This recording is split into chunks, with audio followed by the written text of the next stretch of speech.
Good morning, everyone. I shall be reading Book of Joel, chapter 2, verses 28 to 32. Book of Joel, chapter 2, verses 28 to 32. And it shall come to pass afterward that I'll pour out my spirit upon all flesh, and your sons and your daughters shall prophesy, your old men shall dream dreams, your young men shall see visions. And also upon the servants and upon the handmaids in those days will I pour out my spirit, and I'll shew wonders in the heavens and in the earth, blood and fire and pillars of smoke. The sun shall be turned into darkness, and the moon into blood, before the great and the terrible day of the Lord come. And it shall come to pass that whosoever shall call on the name of the Lord shall be delivered, for in Mount Zion and in Jerusalem shall be deliverance, as the Lord hath said, and in the remnant whom the Lord shall come. In the name of God, Amen.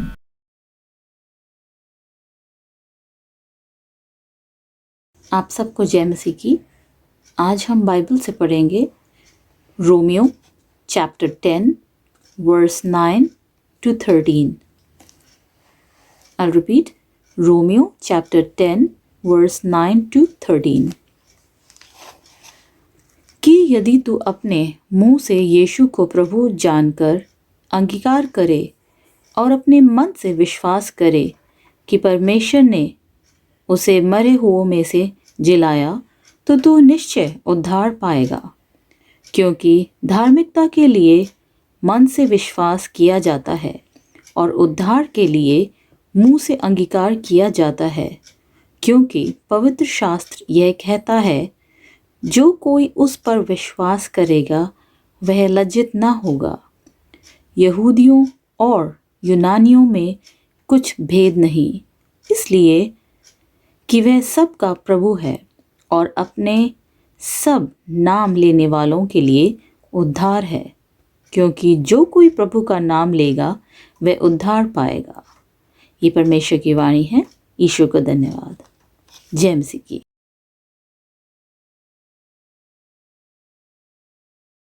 आप सबों को जय मसीह की। आइए हम पढ़ेंगे लूका उसका दूसरा अध्याय 15 से लेकर 21वीं आयत तक। Luke chapter 2 versus from 15 to 20। यहाँ पर इस प्रकार लिखा है, जब स्वर्गदूत उनके पास से स्वर्ग को चले गए तो गडरियों ने आपस में कहा, आओ हम बैतलहम जाकर यह बात जो हुई है और जिसे प्रभु ने हमें बताया है देखें। और उन्होंने तुरंत जाकर मरियम और यूसुफ को देखा और चरनी में उस बालक को पड़ा देखा। इन्हें देखकर उन्होंने वह बात जो इस बालक के विषय में उनसे कही गई थी प्रकट की, और सब सुनने वालों ने उन बातों से जो गडरियों ने उनसे कही आश्चर्य किया। परंतु मरियम ये सब बातें अपने मन में रखकर सोचती रही, और गडरिये जैसा उनसे कहा गया था वैसा ही सब सुनकर और देखकर परमेश्वर की महिमा और स्तुति करते हुए लौट गए। जब 8 दिन पूरे हुए और उसके खतने का समय आया तो उसका नाम यीशु रखा गया, जो स्वर्गदूत ने उसके पेट में आने से पहले कहा था। यह परमेश्वर का वचन है। इस तरह आशीष हो। आमीन।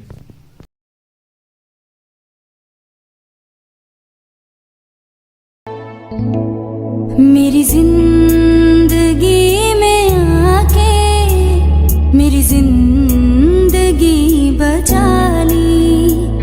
मेरी जिंदगी में आके मेरी जिंदगी बचा ली। मेरे मसीहा तूने, मेरे मसीहा तूने मेरी जिंदगी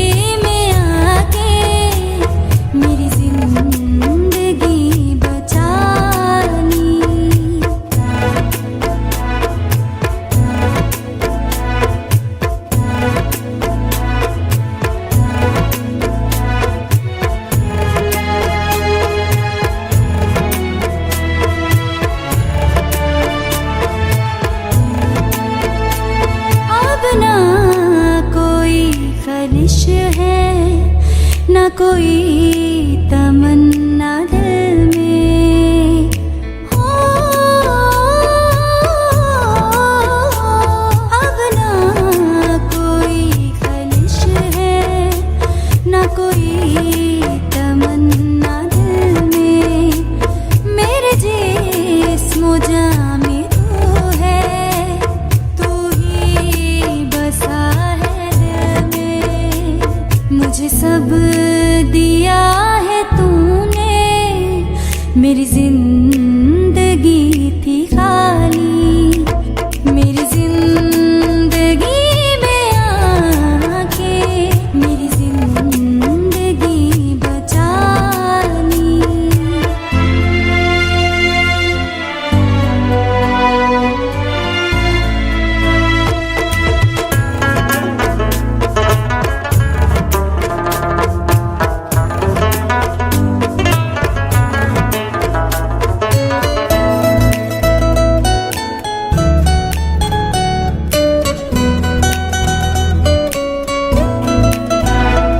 दुनिया की इंतहा तक तेरा नाम है मुबारक हो, दुनिया की इंतहा तक तेरा नाम है मुबारक। है बुजुर्ग सजदा करते, तेरा तख्त है मुबारक। तेरी सना या हवा मैंने जिंदगी सजा ली, मेरी जिंदगी में आके मेरी जिंदगी बचा ली।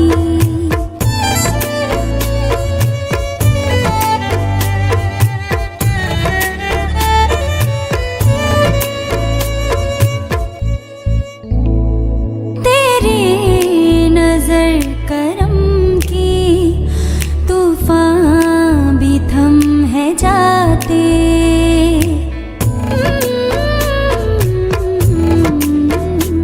तेरी नजर करम की तूफान भी थम है जाते।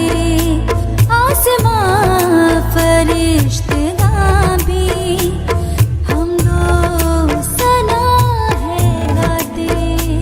रहे हाथ मेरे सर पर, तेरा हाथ है जलाली, मेरी जिंदगी में आके मेरी जिंदगी बचा ली।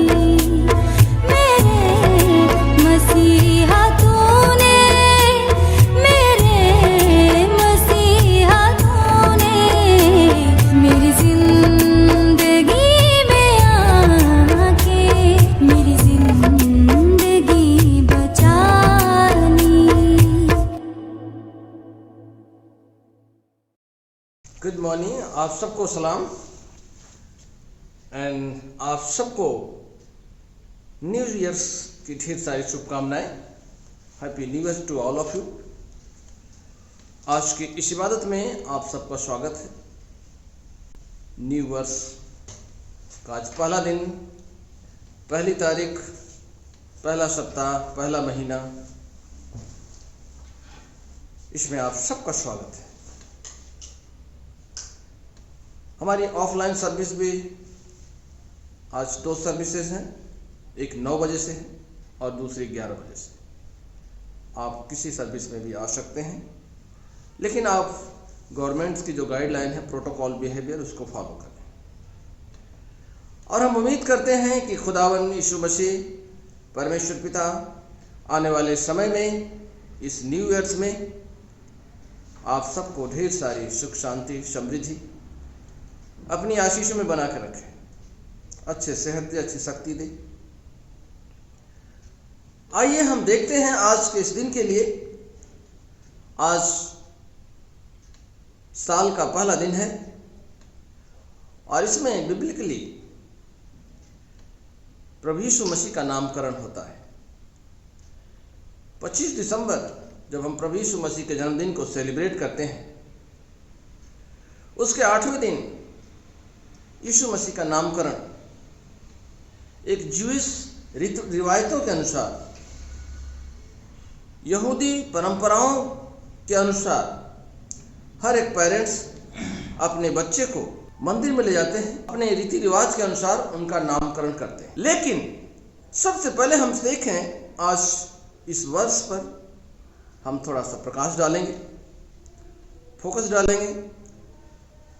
2021 हमारे सामने था, 2021 चला गया और 2022 आ रहा है। हम नए साल में प्रवेश कर रहे हैं, पुराना साल जा रहा है। प्यारे जीजो, सिर्फ तारीख बदलनी है। हम और आप यहीं रहेंगे। हमारे आपके विचारों को बदलना है, सोच को बदलना है, एक अच्छी इंसानियत को पैदा करना है, एक भाईचारे को पैदा करना है, एक प्यार को बांटना है, एक प्यार को फैलाना है। और यीशु मसीह का आगमन जो है, इसी उद्देश्य से हुआ इस दुनिया में। यीशु मसीह की पैदाइश न कोई एक मिथ है, बल्कि यह एक ऐतिहासिक घटना है। यह एक ऐतिहासिक सच्चाई है जो प्रभु यीशु मसीह इस दुनिया में आते हैं।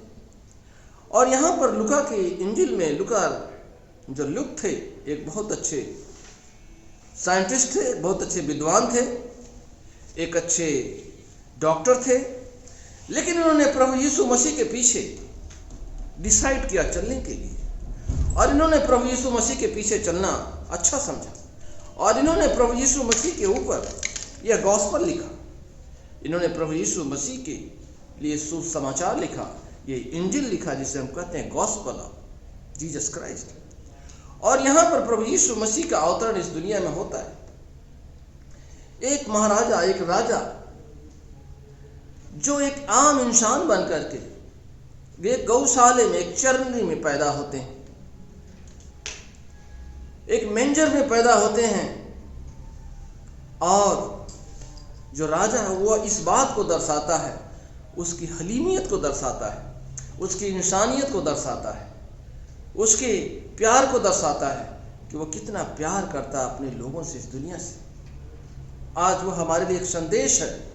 जब प्रभु यीशु मसीह इस दुनिया में आते हैं, अगर हम पहले पीछे देखते हैं लूका के इंजिल के पहले 7 अध्याय में, पहले अध्याय की पहली 7 आयतों में, तो उसके पैदाइश के बारे में हमें मिलता है कि किस तरह से प्रभु यीशु मसीह की पैदाइश होती। लेकिन यहाँ पर आज का जो दिन है, 8वें दिन, अगर आप 25 तारीख से देखते हैं, आज पहली तारीख है, आज 8वां दिन है। और 8वें दिन जो है ज्यूइश यानी यहूदी परंपरा के अनुसार, यहूदी मतों के अनुसार, वहाँ पर प्रभु यीशु मसीह के पेरेंट्स जो हैं, उनके माँ बाप जो हैं, उसके खतने का दिन आया। लिखा है उसकी दूसरे अध्याय, लूका की इंजील दूसरे अध्याय की 21वीं आयत में कि 8 दिन पूरे हुए और उसके खतने का समय आया तो उसका नाम यीशु रखा गया, जो स्वर्गदूत ने उसके पेट में आने से पहले कह दिया था। स्वर्गदूत ने कह दिया था।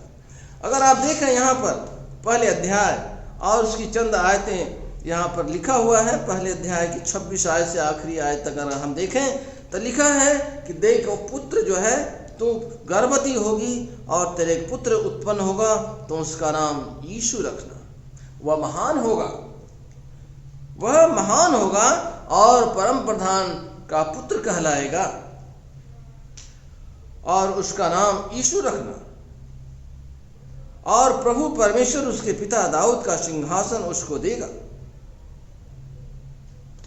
तो वह कितनी बड़ी बात है कि वह प्रभु यीशु मसीह जब पेट में है और उनके लिए बातें की जा रही है। और इस बात का जिक्र ऐसाया नबी जो है, प्रोफेट ऐसाया के 7वें अध्याय की 14वीं आयत में लिखा है कि एक कुंवारी गर्भवती होगी, वो पुत्र जनेगी और उसका नाम इमानुएल रखा जाएगा, उसका नाम यीशु रखा जाएगा। दैट मीन्स इमानुएल का मतलब होता है परमेश्वर हमारे साथ है। यीशु का मतलब है उद्धारकर्ता। उस जमाने में बहुत से बच्चे पैदा हुए, उस जमाने में बहुत से बच्चे रहे होंगे जब यीशु मसीह पैदा हुए। इमानुएल नाम के बहुत से बच्चे रहे होंगे यहूदी समुदाय में, यीशु नाम के बहुत से बच्चे रहेंगे यहूदी समुदाय में। लेकिन क्या कोई बच्चा जो है जिसका मतलब होता है उद्धारकर्ता, जगत का उद्धारकर्ता, जिसके बारे में ये भविष्यवाणियां की गई हैं, जिसके बारे में यशायाह नबी ने इस बात को कहा कि कुंवारी गर्भवती होगी, वह पुत्र जनेगी और उसका नाम जो है इमानुएल रखा जाएगा। वह शांति का राजकुमार होगा, उसका राज का कभी खत्म नहीं होगा, वह राज कभी खत्म नहीं होगा। वह प्रभु यीशु मसीह के बारे में बच्चे बहुत से थे उस टाइम में, लेकिन एक ही प्रभु यीशु मसीह जो परमेश्वर की ओर से आता है। यह एक ऐतिहासिक घटना है, यह एक ऐतिहासिक सच्चाई है जो प्रभु यीशु मसीह इस दुनिया में आते हैं। और प्रभु यीशु मसीह इस दुनिया में आते हैं पूरी जो है कि व्यवस्था के अनुसार, उन्होंने व्यवस्था का पालन करते हैं। वहाँ की जो व्यवस्था है, जो यहूदी मत है, यहूदी रीति रिवायत है, यीशु मसीह का जब बपतिस्मा होता है तो यीशु मसीह अपने सेवक, अपने मित्र, अपने शिष्य यूहन्ना से कहते हैं, जब यूहन्ना उनका बपतिस्मा देने जाते हैं जॉर्डन रिवर के अंदर, जॉर्डन नदी के अंदर, तो यूहन्ना कहते हैं कि हे प्रभु, मुझे तो आपके हाथ से बपतिस्मा लेना है।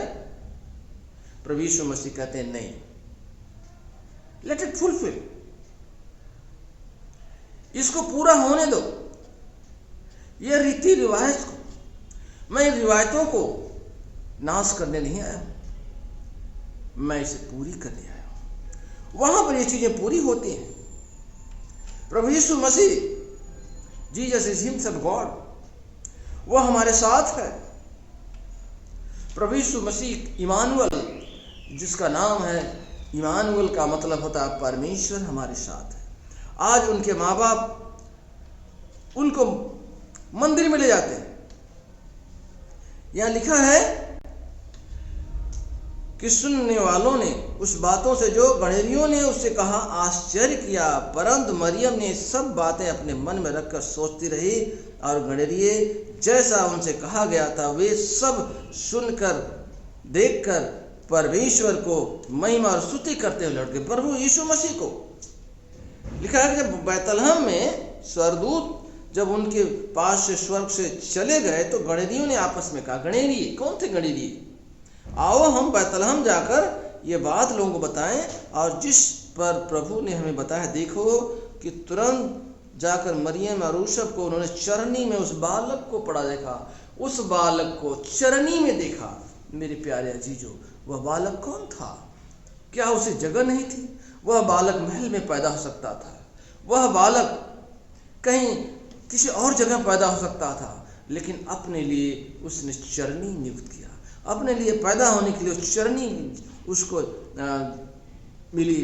ताकि चरनी किस लिए मिली, इसके पीछे भी ऑब्जेक्टिव है खुदा का, कि इंसान के अंदर यह दर्शाता है कि प्रभु यीशु मसीह का जन्म चरनी में इसलिए हुआ कि दुनिया के लोग अपने आप को एक अच्छा से अच्छा इंसान बने। यीशु मसीह किसी धर्म की स्थापना करने के लिए नहीं आए थे। यीशु मसीह क्रिश्चियनिटी की स्थापना करने के लिए नहीं आए थे। यीशु मसीह परमेश्वर के राज की स्थापना करने के लिए आए थे। यीशु मसीह किसी धर्म की स्थापना के लिए नहीं आए। यीशु मसीह इंसानियत के लिए, यीशु मसीह लोगों की मुक्ति के लिए आए। यीशु मसीह लोगों को शांति देने के लिए आए थे। यीशु मसीह किसी से वार करने के लिए, किसी का राज लेने के लिए नहीं आए थे, किसी देश का राजा बनने के लिए नहीं आए थे, बल्कि वो खुद ही दुनिया का राजा, दुनिया का खुदा, जो कि उसे राजा की जरूरत क्या थी, किसी राज्य की जरूरत क्या थी। लेकिन वह प्रभु यीशु मसीह इस दुनिया में एक ऐसे हम्बल तरीके से जन्म लिया ताकि एक नमूना लोग बन सके। इस दुनिया में प्रभु यीशु मसीह किसी एक जाति के लिए नहीं आया, प्रभु यीशु मसीह किसी धर्म के लिए नहीं आया, प्रभु यीशु मसीह बल्कि इस दुनिया के मानव जाति के लिए आया था। ये सबसे बड़ी सच्चाई इस दुनिया में, वो सबसे बड़ा प्यार देने के लिए आया इस दुनिया में, कि ताकि जो कोई उस पर विश्वास करे वो कभी नाश नहीं होगा, बल्कि अनंत जीवन उसका होगा। यहाँ पर अगर हम देखें, परमेश्वर अपने वचन में कहते हैं, पुराने नियम में परमेश्वर की बातें, उसकी आत्मा, खुदा के पवित्र आत्मा का उड़ेला जाना। लिखा है कि वह उनके बेटे बेटियां भविष्यवाणी करेंगे, तुम्हारे पुराने स्वप्न देखेंगे और तुम्हारे जवान दर्शन करेंगे, और तुम्हारे दास दासियां पर भी मैं उन दिनों में अपना आत्मा उड़ेलूंगा। परमेश्वर कहते हैं इस बात को, उन दिनों में मैं अपनी आत्मा उन पर उड़ेलूंगा। ये किसके तरफ से, किसके लिए है? परमेश्वर नहीं चाहता कोई किसी का शोषण हो, परमेश्वर नहीं चाहता कोई किसी का शोषण करे, परमेश्वर नहीं चाहता कोई गुलाम रहे, परमेश्वर नहीं चाहता कोई बंधुआई में रहे। परमेश्वर चाहता है सबको फ्रीडम हो, सबको आज़ादी हो, सब लोग एक दूसरे से प्यार करें, सब एक दूसरे के काम आए। खुदावन का काम, परमेश्वर का काम ये इसलिए आया। और यहाँ पर उनके माँ बाप उस बच्चे के जो खतना जो होता है, जिसे कहते हैं खतना, लिखा है 8वें दिन पूरे हुए उस खतने का समय।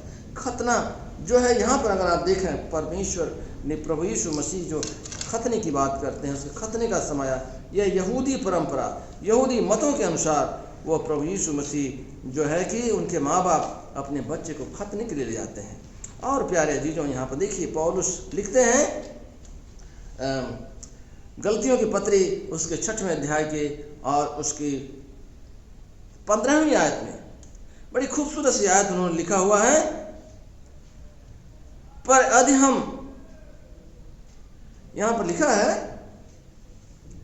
कि क्योंकि न खतना और न खतना रहित कुछ है, परंतु नई सृष्टि है। यह पौलुस यहाँ पर कहते हैं खतना, ये जो सर्कमस्टांसेस है, ये जो खतना है, उनका जब खतने का वह एक रिवायतें थी, लेकिन यहाँ पर मसीह का वह खतना, वो सबसे बड़ा खतना प्रभु यीशु मसीह का खतना, एक सलीब पर उसका खतना, उसको सलीब पर सूली चढ़ाई जाती है दुनिया के लिए।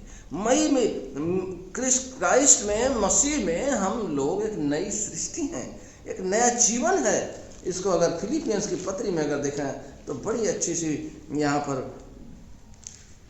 लिखा हुआ है पौलुस ने फिलिपियंस की पत्री और उसका 3रा अध्याय और चंद आयतें अगर देखें, कहते हैं कि हे मेरे भाइयों और मेरे बहनों, मेरे भाइयों, खुदावन में हमेशा आनंदित रहो, प्रभु में आनंदित रहो, रिजॉइस इन द लॉर्ड।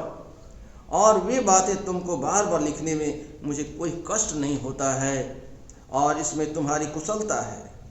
कुत्तों से चौकस रहो, उन बुरे काम करने वालों से चौकस रहो, उन काट कूट करने वालों से चौकस रहो, क्योंकि खतना वाले तो हम ही हैं जो परमेश्वर की आत्मा की अगुवाई से उपासना करते और मसीह यीशु पर घमंड करते और शरीर पर भरोसा रखते। काट कूट करने वालों से, देखिए कितनी बड़ी बात रखा है, बुराई करने वालों से चौकस रहो, उन बुराई करने वालों से चौकस रहो। यहां पर ये बातें हमें सिखाती है कि ये न्यू वर्ष, ये नया वर्ष, ये प्रभु यीशु मसीह का जो जन्मदिन है, आज हम नए वर्ष में प्रवेश किए हैं, हमें कुछ सिखाता है प्यारे चीजों। कैलेंडर, तारीख बदलती हैं, कैलेंडर बदलते हैं, साल बदलती हैं, लेकिन क्या हमने अपने जीवन में कभी देखा हम कितना बदलाव हमें आया है? हमारे जीवन में कितना बदलाव आया है? हमने कितना बदला है? कभी हमने सोचा अपने बारे में?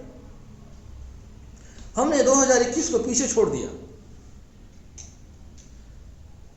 आप देखिए आज हमारे समय में, आज के कंटेक्स्ट में, आज के देश में क्या हालात है। खतना के बारे में अगर आप देखें परमेश्वर के वचन के अनुसार, एक बार और मैं लिखता हूं, यहाँ पर फर्क है न्यू और नए में, पुराने में और नए में। ला राइचसनेस यानी यहूदी मतों के अनुसार उनकी धार्मिकता, उनकी व्यवस्था है। मसीह यीशु में विश्वास के द्वारा धार्मिकता है। व्यवस्था ओनली फॉर द ज्यूज, केवल यहूदियों के लिए, लेकिन मसीह में हुएवर, कोई भी हो सकता है, वह सबके लिए है। बेस्ड ऑन वर्क, कामों के अनुसार, इसमें कामों के अनुसार, कार्यों के अनुसार, लेकिन मसीह यीशु में कम बाय फेथ एलोन, विश्वास के द्वारा। पुराने नियम में जो है यहूदी मतानुसार खुद को अपने आप को धार्मिक बताना, लेकिन यहाँ पर परमेश्वर is the only one God who is righteous. और इसके बाद वहाँ कोई मुक्ति नहीं, बल्कि यहाँ प्रभु यीशु मसीह में ये उद्धार करता, जो मसीह है, जो उद्धार करता बन करके आया, जिसका नाम यीशु रखा गया, जगत का उद्धार करता, वह उद्धार करता है। ओबे द लॉर्ड, लेकिन वह डायरेक्ट परमेश्वर की तरफ से आया। यहाँ पर लीड द प्राइड्स, यहूदी लोग अपने अपने व्यवस्था पर बड़ा घमंड करते थे, लेकिन यहाँ पर मसीह यीशु में ग्लोरीफाई द गॉड, परमेश्वर की महिमा हो, वो उनकी नहीं, परमेश्वर की महिमा हो, खुदा की महिमा हो, प्रभु यीशु की महिमा हो, परमेश्वर पिता की महिमा हो। इसलिए प्यारे चीजों, जब तक हम अपने आप को नहीं बदलेंगे, जब तक हमारा जीवन नहीं बदलेगा, ये साल ये सब कुछ बदलता रहेगा, चलता रहेगा, आता रहेगा, जाता रहेगा। आपको बताएं, एक बार की बात है, एक व्यक्ति अपने जा रहा था तो रोड पर उसको एक चिट्ठी मिली, और उस रोड पर जब चिट्ठी मिली तो उसने देखा, उसमें लिखा था, किसी का 20 रुपये का नोट गिरा हुआ था। उसमें लिखा था कि मेरा 20 रुपये का नोट गिर गया है और किसी को भी मिलता है तो मुझे मेहरबानी से, अगर मिलता है तो मुझे इस पते पर पहुंचा देना। होता क्या है, किसी व्यक्ति को मिलता है और उस व्यक्ति ने सोचा यार इतनी बड़ी चिट्ठी भी लिखा हुआ है और एड्रेस भी लिखा हुआ है, ऐसे आदमी को देखना चाहिए, वह कौन है जिन्होंने 20 रुपये के नोट के लिए चिट्ठी लिख करके रखा हुआ है, उस पर एड्रेस लिखा हुआ है। उस व्यक्ति के मन में आता है और कहता है चलो हम देखते हैं कि वो कौन है, कैसे हैं वो जिन्होंने इतनी बड़ी बात लिखी है। सो पहुंचते पहुंचते उनका घर का पता चला और वहां जाके मिल जाते हैं, जाके देखते हैं वहां दो बुजुर्ग हैं, दो बुजुर्ग दाम्पत्य अपने घर में बैठे हुए। दरवाजा वो खटखटाता है, बाहर से बुजुर्ग माता जी निकल के आती हैं और पूछते हैं आप कौन। उन्होंने बताया कि ये 20 रुपया मैं आपके लिए लेके आया हूँ। उस चिट्ठी को देखा, उसने कहा 20 रुपया मैं अपनी तरफ से देता हूँ, मैं इनको देखने के लिए आया था। उसने 20 रुपया निकाला और कहा कि आपका 20 रुपया मुझे मिला था, मैं आपको वापस करने आया हूँ। उस महिला ने कहा बेटे, बहुत लोग आज मेरे पास आए और मुझे 20-20 रुपये की नोट 20-20 रुपया दे गए, कृपया कर करके हमारी हालत ठीक नहीं है, लेकिन अब जाइए, हमारा काम हो जाएगा। हमें बड़ा अच्छा लगा कि आप लोग हमारी मदद किए, आप जाकर के मेरा पैसे, मेरे 20 रुपया मुझे मिल गया, मेरी वो चिट्ठी को फाड़ देना। वो आदमी अपने मन में सोचता है कि मैं कौन होता हूँ उस चिट्ठी को फाड़ने वाला, और वो दूसरे रास्ते से निकल लेता है। इसलिए यह है कि हम अपने जीवन में प्राइड की जगह पर हम्बलनेस लाएं, किसी की जरूरत के काम आए। प्रभु यीशु मसीह का जो आगमन है यही सिखाता है कि लव ईच अदर्स। अहंकार से हम परमेश्वर की तरफ बढ़ें। हम जिस तरह से पेड़ जितना बड़ा होता है उतने नीचे धरती में गड़ा होता है। उसकी जो अच्छाई होती है, उसकी जो मजबूती होती है, जब तक वो नीचे तक नहीं होता है तब तक वो टिका नहीं रहता। इसलिए बी हम्बल, अपने मसीह के स्वभाव में बनाएं, और परमेश्वर आप सबको आशीष दे। हमारी एक बार फिर से नव वर्ष की आप सबके लिए ढेर सारी शुभकामनाएं। परमेश्वर आप सबके साथ हो। परमेश्वर का वचन हम सबको आशीषित करे, सबको सुरक्षित रखे और सबके साथ हो प्रभु। आमीन। आइए हम अकीदा पढ़ेंगे। मैं खुदा कादिर मुतलक बाप पर ईमान रखता हूँ जो आसमान और ज़मीन का खालिक है। मैं यीशु मसीह पर ईमान रखता हूँ जो खुदा का इकलौता बेटा और हमारा खुदावन है। वह रूह कुदुस की कुदरत से पेट में पड़ा, कुंवारी मरियम से पैदा हुआ, 35 पिलातुस के ऐद में दुख उठाया, मसलूब गया और मर गया और दफन हुआ। आलम अरवाह में उतर गया, तीसरे दिन जी उठा, आसमान पर चढ़ गया और बाप की दाहिनी ओर बैठा है। वह जिंदों और मुर्दों की अदालत के लिए फिर आएगा। मैं रूह कुदूस पर, पाक कैथलिक कलीसिया, मुकद्दसों की शिराकत, गुनाहों की माफ़ी, बदन की क़यामत और अब्दी ज़िंदगी पर ईमान रखता हूँ। आमीन। सबको जय मसीह की। आइए हम सिफारिशी दुआ में जाएंगे। आइए हम सब इंसानों के लिए दुआ करें और अपनी दुआओं को खुदावंद यीशु मसीह की दायमी सिफारिश के साथ पेश करें। आए आसमानी बाप, हम तुझसे दुआ करते हैं कि सारे जहान में इंसाफ और सुलह कायम हो और हर इंसान बहुतायत से ज़िंदगी पाए। आए रहीम खुदावन, हमारी दुआ सुन। उन सब के लिए जो इस गांव शहर में बसते हैं और उन तमाम बातों को दूर करने के लिए भी जो एक दूसरे में फूट और झगड़े पैदा करती हैं, ताकि हमारे मुल्क में सच्ची एकता और मेल मिलाप की तरक्की हो। आए रहीम खुदावन, हमारी दुआ सुन।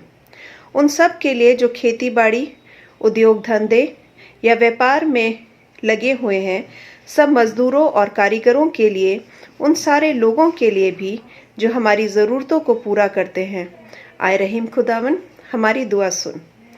तमाम उस्तादों, पढ़ने वालों, साइंसदानों, लेखकों, हुनरमंदों और उन सब के लिए भी जो दूसरे लोगों के दिलो दिमाग पर असर डालते हैं। आए रहीम खुदावन, हमारी दुआ सुन।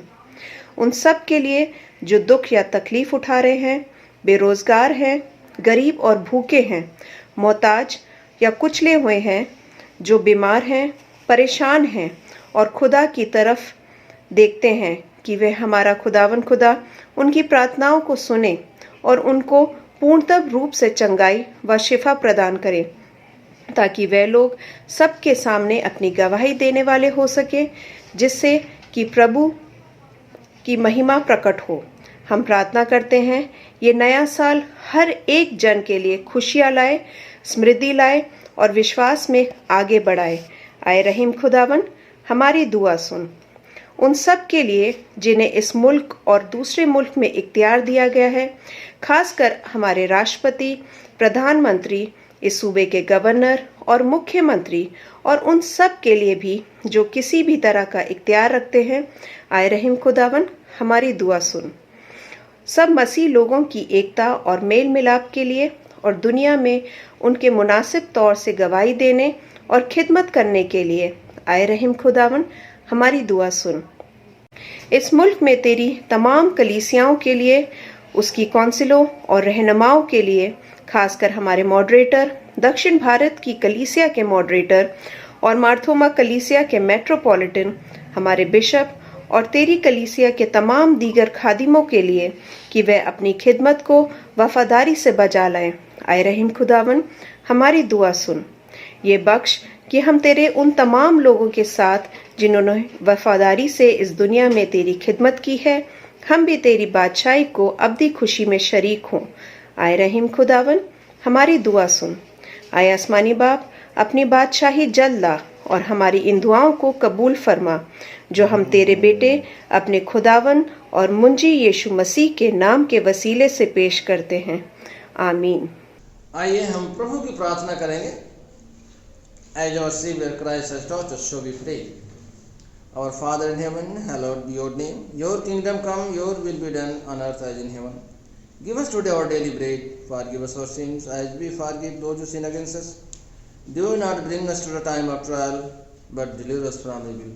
For the kingdom, the power and the glory are yours, now and forever. Amen. The peace of God which passes all understanding, keep your hearts and mind in the knowledge and love of God and of His Son, Jesus Christ our Lord. And the blessing of God the Mighty, the Father, the Son, and the Holy Spirit be among you and remain with you always. Amen.